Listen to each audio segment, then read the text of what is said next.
बिस्मिल्लाहिर्रहमानिर्रहीम। अस्सलाम वालेकुम नाज़रीन, आप यूट्यूब चैनल देख रहे हैं। मैं इमरान खान हूँ। पाकिस्तान की सियासत एक नए फेज़ में दाखिल हो रही है। सितंबर के महीने का आगाज़ हो चुका है और इस महीने में और इससे अगले महीने में जो भी चीज़ें तय होनी हैं इन 2 महीनों के अंदर होंगी, सितंबर और अक्टूबर। इसमें कुछ बैनुल-अक़वामी फैक्टर्स भी होंगे और कुछ फैक्टर्स पाकिस्तान के अंदर से भी होंगे। और इसमें जो सबसे बड़ा फैक्टर और सबसे बड़ा करैक्टर होगा वो इमरान खान साहब का ही होगा। पिछले 2 सालों से बल्कि 2.5 सालों से पाकिस्तान की सियासत पे अगर किसी ने सिक्का बिठा दिया है और जिसकी सबसे ज़्यादा बात हो रही है तो वो इमरान खान साहब हैं। पूरा निज़ाम, इस्टेब्लिशमेंट, हुकूमतें पाकिस्तान के अंदर और पाकिस्तान के बाहर इमरान खान के मुखालिफिन वो मिलकर पूरी ताकत लगाकर इमरान खान साहब को डिस्क्रेडिट नहीं कर सके या पाकिस्तान के अवाम को और इमरान खान को एक दूसरे से अलग नहीं कर सके। ऐसा लगता है कि पाकिस्तान की अवाम ने इमरान खान को जफ्फा डाल लिया है और वो इमरान खान को ना छोड़ने के लिए बज़िद है कि हम इमरान खान को नहीं छोड़ेंगे। और दूसरी जानिब जो मुखालिफिन हैं वो पूरी कोशिश कर रहे हैं कि कुछ भी करके अवाम को इमरान खान से दूर किया जाए। और इमरान खान साहब ने इस बीच में कोई ऐसी गलती भी नहीं की कि अवाम का जफ्फा छूट जाए या अवाम इमरान खान साहब को अपने से दूर कर ले। अभी इस वक्त क्योंकि नया फेज़ है, इस नए फेज़ में जो चीज़ें होनी हैं इन पे हम तवातर के साथ बात करते रहेंगे। लेकिन एक छोटा सा मैं आपको बता देता हूँ कि एक्चुअली होने क्या क्या जा रहा है। एक तो जो अदलिया और इस्टेब्लिशमेंट के बीच में, इदारों के बीच में मामला चल रहे थे वो आप देखेंगे कि वो एक नेक्स्ट लेवल पे जाएंगे। दूसरा, एक और कोशिश की जाएगी लोगों को दबाने की, जोर लगाने की। ये 2 महीनों में आखिरी मौका होगा कि अगर पाकिस्तान तहरीक इंसाफ को दबाना है तो अब आप दबा लें, क्योंकि इसके बाद मौका दोबारा नहीं मिलेगा। ये मुश्किलात में इजाफा होता चला जाएगा। ये जो अगले चंद दिन हैं या 2 महीने हैं, लगभग मैक्सिमम 2 महीने, 1.5-2 महीने से ऊपर की बात नहीं है, ये मुश्किल तरीन वक्त होने जा रहा है पूरे पाकिस्तान में फैसलों के हवाले से। और जो लोगों का एक खौफ था, जो डर था, जिसको उन्होंने 8 फरवरी को दफन कर दिया था वोटें डाल डाल के, उसके बाद जो एक मोमेंटम बना 13 और 14 अगस्त को, वो अब आगे बढ़ना शुरू हो गया है। क्योंकि मौसम जैसे ही बेहतर हुआ है तो 14 अगस्त के बाद से हम ये देख रहे हैं कि पाकिस्तान के मुख्तलिफ शहरों में अचानक टोलियों में लोग निकल आते हैं। उनके साथ लीडर कोई नहीं होता और कोई ऐसी शख्सियत भी नहीं होती, ना उन्होंने पहले से अनाउंस किया हुआ होता है। अचानक लोग निकलते हैं लाहौर में, रावलपिंडी में, फैसलाबाद में, किसी और शहर में, इस्लामाबाद में, कराची में। कराची में ये मनाज़िर मैंने आज देखे, बहुत बड़ी तादाद में गुज़िश्ता रात लोग इकट्ठे हो गए थे और वो निकल कर इमरान खान के हक़ में नारे लगा रहे थे। पाकिस्तान तहरीक इंसाफ के उन्होंने झंडे उठाए हुए थे। तो क्योंकि ये लोग अचानक निकलते हैं, निकलने के रीज़न मैं आपको बताता हूँ। क्योंकि ये अचानक निकलते हैं तो लॉ इन्फोर्समेंट को या हुकूमत को, एस्टेब्लिशमेंट को उन्हें पता ही नहीं चलता, तो इनको मैनेज करना मुश्किल है। और ये कोई पाकिस्तान तहरीक इंसाफ के ओहदेदार तो है नहीं, ये आम पाकिस्तानी है, ये निकल आते हैं। आज़ादी रज़ाकार जो है वो हर हफ्ते लाहौर में निकलना शुरू हो गए हैं। तो हर जगह पर इमरान खान साहब के बारे में बात करें, उसकी वजह क्या है। देखिए, कहीं तलबा निकल आते हैं, कहीं ख़वातीन निकल आती हैं, कई आम शहरी निकलते हैं, लेकिन उनमें नौजवानों की तादाद सबसे ज़्यादा होती है। और उसका रीज़न ये है कि पाकिस्तानी बहुत मायूस हुए हैं, जिनमें ख़ास तौर पे नौजवान मायूस हो रहे हैं। और हालात आपके सामने हैं, जो हालात इन्होंने पैदा कर दिए हैं। मईशत की जो बिगड़ती हुई सूरत हाल है उसमें एक बेचैनी है और एक मायूसी है। अब मैं आपको थोड़ा सा एक टेक्निकल एनालिसिस देने वाला हूँ खबर के साथ। ये फैक्ट जब आप सुनेंगे तो आपके भी रोंगटे खड़े हो जाएंगे। अगर आपको थोड़ा सा भी पता है या आप अपने घर का बजट भी चलाते हैं, यानी अपने घर के अंदर भी सौदा सलफ लाते हैं और पैसे जो आपको मिलते हैं महीने के वो आप खर्च करते हैं, तो आपको बिल्कुल मैं इतना आसान करके समझा दूंगा कि पाकिस्तान के साथ इस वक्त हो क्या रहा है। पाकिस्तान ने ना बहुत सारी दुनिया का उधार देना है, वर्ल्ड बैंक का, IMF का, एशियन डेवलपमेंट बैंक का, बहुत सारे मुल्कों का। हमने बहुत सारा पैसा देना है। हमें मुल्क चलाने के लिए इस वक्त IMF से उधार पैसा और चाहिए। IMF ने कुछ शराइत रखी थी, जो हम आपको उधार ज़रूर देंगे लेकिन आप अपना कारोबार बढ़ा के दिखाएं। यानी आपको दिखाना पड़ेगा कि आपका मुल्क पैसे कमा रहा है, पैसे बना रहा है, तो आप लोगों पे ज़्यादा टैक्स लगाएं। तो हुकूमत ने IMF के कहने के ऊपर भरपूर टैक्सेस लगाए, पूरा जोर लगाया कि जनाब पाकिस्तान की इकॉनमी जो है उसके अंदर से हम इतना टैक्स निकाल लेंगे। तो IMF ने कहा जी ठीक है, अगर आप इतना निकाल लेंगे तो हम आपको चेक कर लेंगे और हम आपको पैसे भी दे देंगे और आपके साथ हमारा मुआहदा हो जाएगा। लेकिन वो मुआहदा मुकम्मल होना था तब जब IMF ने देखना था कि पाकिस्तान ने पैसे इकट्ठे किए हैं। अब बजट के बाद 2 महीने गुजर गए हैं। देखिए, जो 1 साल होता है ना बजट के बाद, उसके अंदर 4 तिमाहियां होती हैं। पहली तिमाही, दूसरी तिमाही, तीसरी तिमाही और चौथी तिमाही। तो क्योंकि जून में बजट पेश होता है तो जुलाई और अगस्त और सितंबर ये एक छमाही बनती है। तो इस छमाही के अंदर जो इनका टोटल तखमीना था, जितना इन्होंने टैक्स इकट्ठा करना था, वो IMF के कहने के ऊपर इन्होंने बनाया हुआ था। तो पहले 2 महीनों में इन्होंने जो पैसा इकट्ठा करना था वो कम से कम इनको लगभग 1600 अरब रुपए इनको इकट्ठे करने थे, लेकिन ये नहीं कर पाए, बल्कि ये 111 अरब इन्होंने कम इकट्ठे किए हैं। अब उसका रीज़न क्या है? देखें, टैक्स इन्होंने ज़्यादा लगाए तो पैसे ज़्यादा आने चाहिए थे। हुआ ये कि इन्होंने इतने ज़्यादा टैक्स लगाए, लोगों को इतना ज़्यादा पीसा, और क्योंकि ये एक हुकूमत ऐसी है जिसके पास मैंडेट नहीं है पाकिस्तान में, तो जिस हुकूमत के पास मैंडेट नहीं होता वहाँ पर लोग फिर सरमायाकारी नहीं करते। लोगों ने चीज़ें खरीदना कम कर दी हैं, लोगों ने कारोबार करना कम कर दिया है, फाइलों की खरीदो फरोख्त कम हो गई, गाड़ियों की खरीदो, बाकी जितनी भी चीज़ें पाकिस्तान में चलती हैं, लोगों ने कारोबार जब कम किया, तो जब कम कारोबार होगा तो टैक्स भी कम मिलेगा। तो ओवरऑल पाकिस्तान में कारोबार ठप हो गया, उसकी वजह से जो टैक्स का हदफ था वो पूरा नहीं हुआ। ये 111 अरब पीछे रह गए। अब जब ये पीछे रह गए हैं तो इनके पास 1 महीना बाकी है। इस 1 महीने में इनको कम से कम 1200 अरब रुपए इकट्ठे करने पड़ेंगे। अब आप देखिए कि 2 महीनों में ये 1500-1600 अरब इकट्ठा नहीं कर पाए, तो 1 महीने में ये 1200 अरब कैसे इकट्ठे करेंगे? और अगर ये 1200 अरब इकट्ठे ना कर पाए, और मैं आपको एक और चीज़ बताऊं कि जो पहले 2 महीनों में इन्होंने टैक्स इकट्ठा किया ना, तो बेशुमार बड़ी कंपनियों से और जो बड़े बड़े ताजर हैं, बड़े बड़े पाकिस्तान में कारोबार करने वाले लोग हैं, उनसे इन्होंने कई 6-6, 8-8 महीने का टैक्स एडवांस ले लिया है। इसको ज़रा समझ लें आप कि कई जो बड़े कारोबारी लोग होते हैं ना, हुकूमत उन पर दबाव डालती है, जी हमारा ज़रा डेफिसिट जा रहा है, हम खसारे में जा रहे हैं, आप हमें अपना टैक्स एडवांस दे दें। यानी अगले 6 महीने आपने जो काम करना है, आप हमें एडवांस में उसका टैक्स दे दें, आप अपना काम करते रहें। तो बहुत सारी जगहों से इन्होंने एडवांस टैक्स ले लिया है। एडवांस टैक्स लेने के बावजूद ये 111 अरब पीछे रह गए हैं। अब ये फंस गए हैं कि इन्हें 1200 अरब इकट्ठा करना है इस सितंबर के महीने में। क्या ये कर पाएंगे? मुझे तो नहीं लगता। और दूसरी प्रॉब्लम एक और जगह पे आ गई है। वो प्रॉब्लम ये है कि इनके बैंक अकाउंट में, यानी जो सरकारी खजाना है, उसके अंदर 2 अरब डॉलर अभी भी कम है। जो पैसा हमारे पास पड़ा हुआ है वो पैसा भी हमारा अपना नहीं है। इसमें हमने 5 अरब डॉलर लिया हुआ है सऊदी अरब से, जिसको हम रोल ओवर करना चाह रहे हैं कि हम अभी आपको वापस नहीं दे सकते, मेहरबानी करें हमें और वक्त दे दें। तो सऊदी अरब ने अभी तक रोल ओवर नहीं किया, तो 5 अरब डॉलर हमने सऊदी अरब से लिया हुआ है। इसी तरह 4 अरब डॉलर हमने चीन से लिया हुआ, रखा हुआ अपने अकाउंट में। अब चीन को भी हम कह रहे हैं रोल ओवर कर लें, उन्होंने भी अभी तक नहीं किया। 3 अरब डॉलर हमने लिया हुआ UAE से, दुबई से, उनको हम कह रहे हैं रोल ओवर कर लें। तो अब पता चला है कि 1 अरब डॉलर उन्होंने रोल ओवर किया है और बाकी 2 उन्होंने नहीं किए। तो 12 अरब डॉलर को हमने रोल ओवर करवाना था इन 3 मुल्कों से, लेकिन उनमें से सिर्फ अभी तक की इतला के मुताबिक 1 अरब डॉलर रोल ओवर हुआ है। एक तो आपको ये सारा करवाना पड़ेगा, रोल ओवर करवाना पड़ेगा सारा कर्जा जो आपने इन मुल्कों से लिया हुआ है। दूसरा, को 2 अरब डॉलर और खजाने में डालने पड़ेंगे, वो जो कमी है उसको आपको पूरा करना पड़ेगा।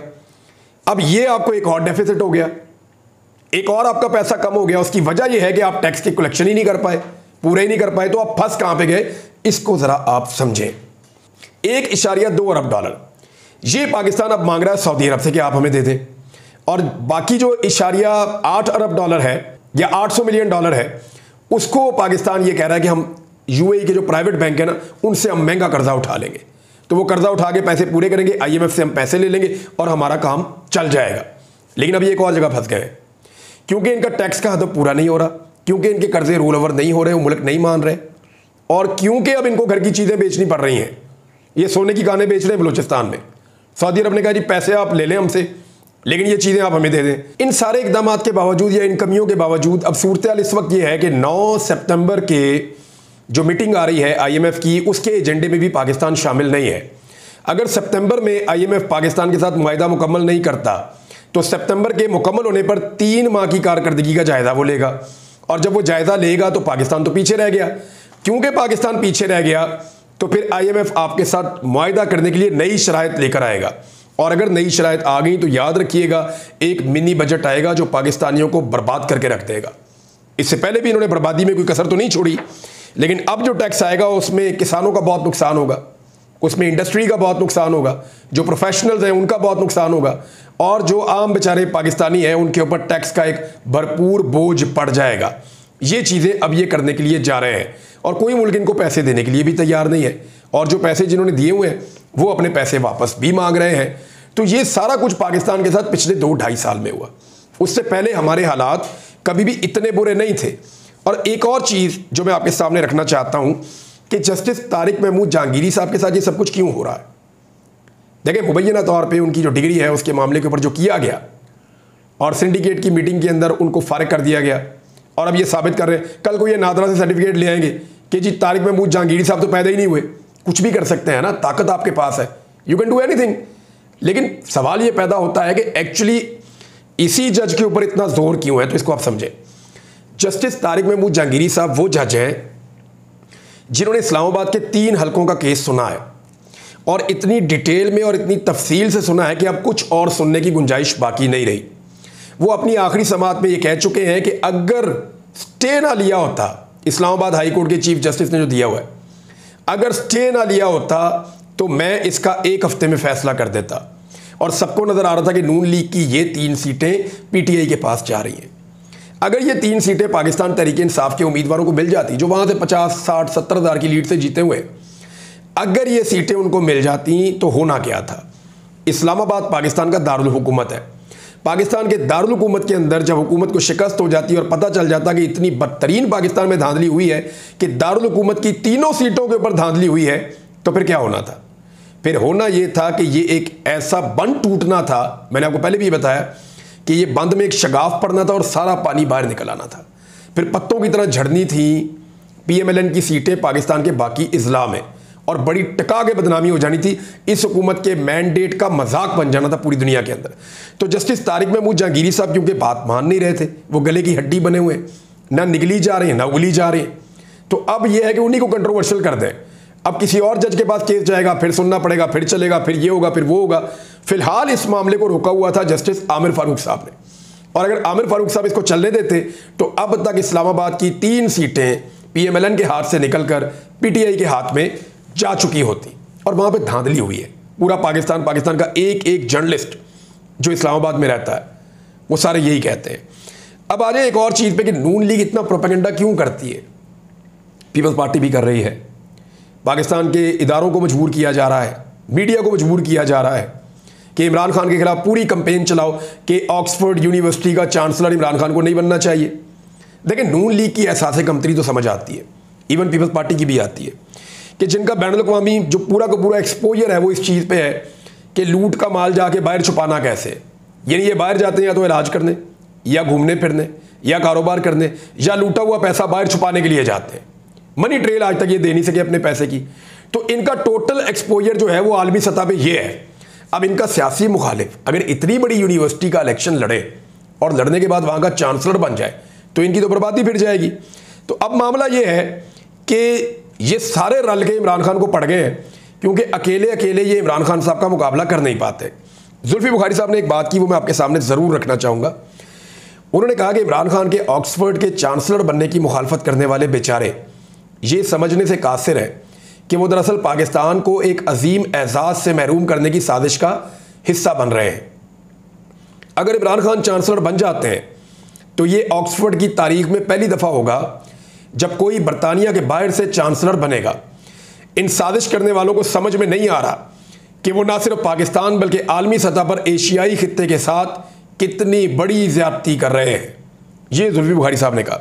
लेकिन आप इनका एजेंडा और इनका तरीक़ाकार आप देखें कि इमरान खान को ये एक तरीके से कभी काउंटर कर ही नहीं पाते। पाकिस्तान के अंदर ये इमरान खान को कुछ और बताते हैं लोगों को, यानी पाकिस्तानी अवाम को बताएंगे जी इमरान खान कुछ और है। बाहर यूरोप में जाएंगे वो बताएंगे जी इमरान खान कुछ और है। हर जगह पे अलग तरीके से मुखालफत करते हैं। चंद मिसालें मैं आपके सामने रखता हूं। यानी कभी ये कहते हैं कि इमरान खान यहूदी एजेंट है, बाहर जाके कहते हैं नहीं नहीं वो कट्टर मुसलमान है, बड़ा बुनियाद परस्त पक्का मुसलमान है, वो आशिक़ रसूल है। यहां पे कहते हैं यहूदी एजेंट है, बाहर जाके कहते हैं जी वो आशिक़ रसूल है। जहां जो सूट करता है वहां वो झूठ बोलते हैं। कभी वो कहते हैं जी वो लिबरल है, बाहर जाके नहीं हम इमरान खान से ज्यादा लिबरल हैं। कभी वो कहते हैं इमरान खान बेईमान है, करप्ट है। फिर कभी कहते हैं नहीं ईमानदारी सारा कुछ नहीं होती, ईमानदार बंदा जो है वो मुल्क नहीं चला सकता, कभी ये भी कहते हैं। कभी कहते हैं जी इमरान खान के जलसों में औरतें नाच गाना करती हैं, उनके ऊपर इल्ज़ाम लगाते हैं कि ये नाच गाना करते हैं, ये प्रमोट करते हैं, ख़वातीन क्यों इनके जलसों में आती हैं। तो कभी ये कहते हैं इमरान खान तो इतना रिजिड है, वो ख़वातीन को घरों में कैद करना चाहता है और वो ख़वातीन की तरक्की देखना ही नहीं चाहता। कभी कहते हैं इमरान खान फ़ौज का दुश्मन है, इमरान खान कहता है मैं फौज से बात करूंगा, कहते हैं इमरान खान फौज से बात क्यों करेगा? यानी एक तरफ कहते हैं दुश्मन है, एक तरफ कहते हैं बात क्यों करना चाहता है। कभी कहते हैं इमरान खान मगरिब का गुलाम है और मगरिब का एजेंडा इस मुल्क में लाना चाहता है, कभी कहते हैं नहीं इमरान खान जो है वो एब्सोल्युटली नॉट क्यों कह रहा है। यानी ये होता कौन है कि वो एब्सोल्युटली नॉट कहे मगरिबी ममालिक को, हमें तो उनकी चाकरी करनी है। तो कभी वो कहते हैं कि नौजवान इमरान खान से मुतनफ़र हो गए, दावा कर देते हैं, और कभी वो कहते हैं कि जनाब नौजवान इमरान खान के पीछे ना जाए, इमरान खान ने पूरी नस्ल को तबाह कर दिया है। यानी एक तरफ खड़े ही नहीं होते। यानी ये तो यहां तक कहते थे इमरान खान नशे का आदी है, 2 दिन में पैरों में गिर जाएगा, ये कहते थे। लेकिन अब देखें, मान रहे हैं इनके वुज़रा खुद कि हम सोच भी नहीं सकते थे कि इमरान खान इतना मजबूत साबित होगा और इतने तगड़े तरीके से वो जेल काटेगा। इनके अंदाजों से ज़्यादा ताकतवर इमरान साबित हो रहा है। तो इमरान खान का मुकाबला ये कर नहीं पा रहे। और आप देखें इमरान खान के मुखालिफिन कितनी मुनाफकत करते हैं कि पाकिस्तान में उसके बारे में कुछ और कहते हैं, बाहर जाकर उसके बारे में कुछ और कहते हैं। तो इसी मुनाफकत को बेनकाब किया ओवरसीज़ पाकिस्तानियों ने और पाकिस्तान के अंदर बैठे हुए सोशल मीडिया के लोगों ने, जिसकी वजह से ये सोशल मीडिया के भी दुश्मन बने हुए, ये ओवरसीज़ पाकिस्तानियों के भी दुश्मन बने हुए। और अब आप ये देखें कि एक नया दबाव डाला गया, एक नया खेल खेला जा रहा है कि जो सहाफ़ी इमरान खान साहब को जेल में मिलने जाते हैं उनको आइडिया हो गया है कि इस आदमी के साथ बहुत जुल्म हो रहा है, ज़्यादती हो रही है, सब इसको दबाते हैं, इसके खिलाफ जितने मुकदमा चल रहे हैं सारे झूठ पर मबनी है, पूरा निज़ाम इसके खिलाफ खड़ा है। तो ऑटोमेटिकली जो सहाफ़ी है वो इंसान है ना, वो जब जाके रोज़ देखते हैं ज़्यादती होती हुई, तो वो इमरान खान के साथ वो उसको वो रिपोर्ट करते हैं जो वो देख कर आते हैं। तो अब जनाब किया ये गया है कि एक तो कई इदारों ने अपने उन सहाफ़ियों को तब्दील कर दिया जो इमरान खान साहब की जेल के अंदर समाअत सुनने जाते थे, यानी सहाफ़ी तब्दील कर दिए। पहले तो सहाफ़ियों को बाहर रोकना शुरू कर दिया था ताकतवर लोगों ने कि ये अंदर नहीं जा सकते। तो फिर कुछ सहाफ़ियों ने अंदर जाके रोला डाला, कुछ आए कुछ नहीं आए। तो अब हाल ये निकाला गया कि सबको क्योंकि लेकर जाना है, तो मीडिया से ये दबाव डाल के कुछ सहाफ़ियों को तब्दील करवा दिया गया। ऐसे सहाफ़ी शामिल कर दिए गए हैं मुबैना तौर पे, क्योंकि ये रिपोर्ट ज़ुबैर अली खान साहब ने भी इसको रिपोर्ट किया कि ऐसे सहाफ़ी शामिल कर दिए गए हैं जिनको ये ब्रीफ किया जा रहा है कि आप जब अंदर जाएंगे तो अब आपने वो नहीं रिपोर्ट करना जो इमरान खान अपने मुंह से बोलता है, क्योंकि देखने वो टूट नहीं रहा, वो मजबूत खड़ा हुआ है और डट के खड़ा हुआ है। तो ये आके वही रिपोर्ट कर देते हैं जो वो बोलता है इमरान खान या जैसा वो दिखता है। तो उससे इमरान खान साहब के फॉलोअर्स में भी एनर्जी आ जाती है।